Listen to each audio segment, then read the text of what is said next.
Hello दोस्तों, कैसे हो।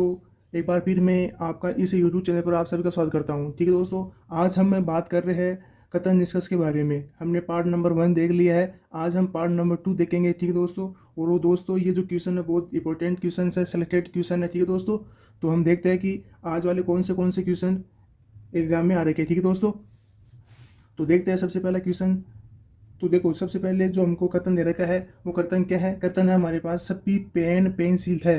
तो हम डायग्राम बना लेते हैं। देखो दोस्तों, अगर डायग्राम समझ में आ गया तो मान लो क्वेश्चन हो जाएगा आसानी से। ठीक है दोस्तों, अगर डायग्राम सही नहीं बना तो ये क्वेश्चन गलत होने के चांसेस रहते हैं। ठीक है दोस्तों, तो देखते हैं कि सबसे पहले क्या दे रखा है। सभी पेन पेंसिल है, तो सभी पेन पेंसिल है, ये हमने बना लिया कि सभी पेन क्या आ गए, पेंसिल हो गए। ठीक है दोस्तों, आगे क्या बोल रहा है कि कोई भी पेन रबड़ नहीं है। यानी कि भाई साहब, इस पेन में और इस रबड़ में कोई भी रिलेशन नहीं है। यानी इस पेन में और रबड़ में कोई भी संबंध नहीं है, ये अपने कथन ने बोला है। ठीक है दोस्तों, अब हम चलते हैं निष्कर्ष के रूप में। तो निष्कर्ष क्या बोलता है। निष्कर्ष बोलता है कि कुछ पेंसिल रबड़ है। अब देखते हैं, कुछ पेंसिल रबड़ है। क्या बोला दोस्तों कि कुछ पेंसिल रबड़। अब देखो दोस्तों, इस डायग्राम में तो पेंसिल और रबड़ में कुछ भी संबंध नहीं है।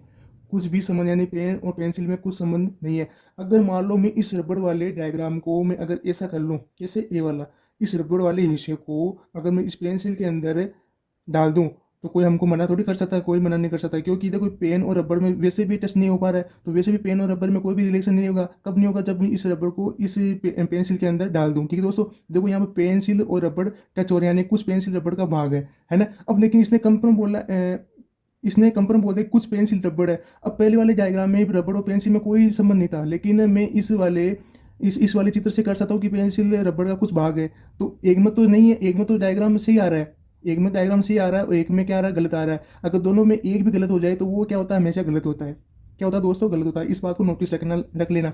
मैं वापस रिपीट कर रहा हूँ। अगर पहले वाले डायग्राम में वो बात 100% श्योर है। ठीक है, अगर वो बात 100% श्योर है, सही साबित हो रही है, तो उसको सही मान लो। अगर सेकंड डायग्राम में वो चित्र बन रहा है, अगर वो बात गलत हो जाती है, तो एक बार गलत होने से वो क्या होता है, वो हमेशा हमेशा के लिए वो क्या होता है, निष्कर्ष गलत होता है। ठीक है दोस्तों, अगर इस वाले डायग्राम में भी ये सही होता, इस वाले डायग्राम में सही होता, तो ये बिल्कुल 100% सही होता ये वाला निष्कर्ष। ठीक है दोस्तों, आई होप दोस्तों आपको समझ में आ गया होगा। ठीक है दोस्तों, आगे देखो क्या बोल रहा है कि कोई रबड़ पेन नहीं है। कोई भी रबड़ पेन नहीं है। तो देखो, कोई भी रबड़, देखो इसने पहले ही बोल दिया कि यहाँ पर कि कोई पेन रबड़ नहीं है। पेन रबड़ में दूर दूर से कोई भी संबंध नहीं है। तो न तो पेन से रबड़ से मतलब है, नहीं रबड़ को पेन से मतलब है। तो पेन और रबड़ में कोई भी संबंध नहीं है। तो इस ये वाला सेकंड वाला सही हो जाएगा। यानी इसका करेक्ट आंसर क्या होगा, ओनली सेकंड क्या होगा, फॉलो होगा।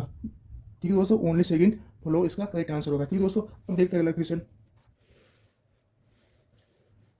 इस वाले डायग्राम से देखते हैं कैसे बनता है कि सभी ईंट पत्थर है। ये मान लेता हूँ ईंट है, वो सभी ईंटें क्या हो गई, सभी ईंटें हो गई पत्थर। ठीक है जी। आगे क्या बोला है कि सभी पत्थर पानी है। चलो ये मान लेते हैं कि सभी पत्थर क्या हो गए, ये हो गए पानी। ठीक है दोस्तों, आगे क्या बोला कि कोई भी पत्थर चूना नहीं है जी। इस वाले पत्थर में और इस वाले चूने में, इसने बोला ना भाई कोई भी पत्थर चूना नहीं, यानी इस पत्थर और चूने में कोई भी संबंध नहीं है। ये हो गया डायग्राम। क्या हो गया कि पत्थर और चूने में कोई भी संबंध नहीं, इसने ये बोला है। अब देखते हैं निष्कर्ष। निष्कर्ष क्या दे रखा है कि कुछ ईंटें चूना है, कुछ ईंटें चूना है जी। तो कुछ ईंट चूना है, क्या हो सकता है ये। अरे जब बाहर वाला भी कोई संबंध नहीं है हमारे इसका, ये मान लो बच्चा है, बच्चे का बड़ा क्या हो गया, बड़ा दादा हो गया। अगर बड़े दादा से कुछ संबंध नहीं है तो बच्चे का संबंध कैसे होगा। से कह रहा हूँ ना कि अगर इस बाहर वाले से कुछ संबंध नहीं है तो अंदर वाले से बिल्कुल भी संभावना नहीं है कि इससे कुछ संबंध हो जाए। यानी कि कहने का मतलब है कि बाहर वाला अगर ना के संबंध में है, कोई भी पत्थर चूना नहीं है, तो ये अंदर वाला भी बिल्कुल भी संभावना नहीं रहेगी इससे अंदर टच होने की, कोई भी रिलेशन रहने की। ठीक है दोस्तों, तो कुछ ईंटें चूना, तो कुछ ईंटें चूना बिल्कुल गलत है। ठीक है दोस्तों, ये वाला पहले वाला क्या हो जाएगा, गलत हो जाएगा। आगे क्या बोला, कुछ चूना पानी है। कुछ चूना पानी है, देखो कुछ चूना पानी, वही बात आ गई जो मैंने पहले वाले क्वेश्चन में बात की थी। देखो यहाँ पर चूने और पानी में कोई भी संबंध नहीं है, यानी कि एक बात तो ये सही हो गई। लेकिन मैं अगर इस डायग्राम को ऐसा बनाना चाहूँ, कैसे, देखो इस चूने वाले भाग को मैं अगर पानी के अंदर डाल दूं, इस पानी के अंदर डाल दूं, वो देखो पत्थर और चूने में कोई भी संबंध नहीं रहेगा। ये तो बात तो सही है, लेकिन इस चूने वाला भाग अगर पानी में आ जाए तो इस वाले पत्थर और चूने में कोई भी बात नहीं कटेगी। ठीक है दोस्तों, यानी यहाँ पर भी पत्थर और चूने में कोई भी संबंध नहीं रहेगा। ठीक है दोस्तों, तो इस वाले पोर्शन में जो मैंने डायग्राम बनाया है, तो इस वाले डायग्राम में क्या बोला है कि कुछ चूना पानी है। तो कुछ चूना पानी इसमें करेक्ट हो जाता है। वो पहले वाले डायग्राम में क्या था, कुछ चूना पानी है, तो इस वाले चूने में और पानी में कोई संबंध नहीं था, यानी पहले वाला गलत था। तो मैंने पहले वाला सॉरी ये सही कर दिया था, तो पहले वाला गलत है, यानी कुछ चूना और पानी, कुछ चूना पानी है तो पानी और चूने में कोई संबंध नहीं है, तो ये वाला तो गलत हो जाएगा। ठीक है, कुछ चूना पानी है तो ये कुछ चूना पानी में कोई संबंध नहीं, तो ये पहले वाला गलत हो जाएगा। और दूसरा क्या है कि कुछ चूना पानी है तो इस चूने वाला भाग पानी में आ जाएगा, तो चूने वाला भाग पानी में आने के कारण ये क्या हो जाएगा, सही हो जाएगा। ठीक है दोस्तों, तो मैंने बताया कि अगर दोनों में से एक भी गलत हो जाए तो क्या होता है, वो गलत होता है। क्या होता है, गलत होता है। देखो दोस्तों, मैं इतना टाइम क्यों ले रहा हूँ, क्योंकि आपको अच्छी तरह से समझ में आ जाए। ठीक है दोस्तों, यहाँ पर अक्सर बच्चे दोस्त यहाँ कंफ्यूज होते हैं। ठीक है, आगे क्या बोला कि कुछ पानी ईंटें है, कुछ पानी ईंटें है, तो देखो पानी ये रहा और ईंटें ये रही। अब देखो दोस्तों, बाहर से मैंने पहले भी बताया था पहले वाली वीडियो में, अगर बाहर से अंदर जाना है तो ये यहाँ पर कुछ वाला भाग बिल्कुल सही रहता है, यानी कुछ पानी ईंटें है तो ये बिल्कुल सही हो जाएगा। ठीक है दोस्तों, तो इसमें क्या आएगा, ओनली थर्ड फ्लो रहेगा। ठीक है दोस्तों, ओनली थर्ड फ्लो रहेगा। ठीक है दोस्तों, ओनली तीसरा निष्कर्ष अनुसरण करेगा। ठीक है दोस्तों, देखते हैं अगला क्वेश्चन। कुछ आलू मटर है, कुछ आलू ये मटर है, यानी ये वाला भाग मटर है। ठीक है, कोई भी मटर गाजर नहीं है सा, लो सा, ये हमने बना लिया, कोई भी मटर गाजर नहीं है, ये हमने बना लिया। जैसे हमने पता नहीं बोला, वैसे हमने क्या बना लिया, इसका डायग्राम बना लिया। कुछ आलू मटर है, वो भी मटर गाजर नहीं है जी। ठीक है, चलते हैं निष्कर्ष के ऊपर। निष्कर्ष क्या बोल रहा है, कुछ आलू गाजर नहीं है।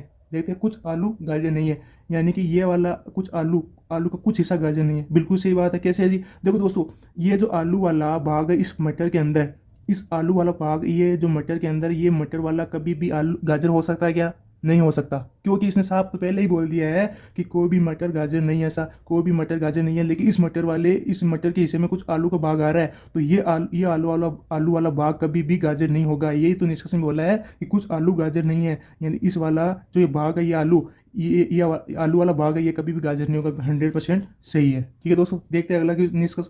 कुछ मटर आलू है, तो कुछ मटर आलू बिल्कुल सही है। कुछ ये वाला मटर और आलू में कुछ संबंध है, तो ये वाला बिल्कुल सही रहेगा। ठीक है दोस्तों, तो इसमें क्या हो जाएगा, दोनों फॉलो रहेगा। ठीक है दोस्तों, दोनों निष्कर्ष अनुसरण करेंगे। ठीक है दोस्तों, तो इसमें दोनों वाले निष्कर्ष सही रहेंगे। तो दोस्तों, एक आपको बात बता दूं, कभी कभी एग्जाम में ऐसे भी क्वेश्चन बन जाते हैं। देखो यहाँ पे अगर इसमें कथन बोला कुछ आलू मटर है, तो निष्कर्ष बिल्कुल भी ऐसा ऐसा भी आ सकता है कि कुछ आलू मटर है।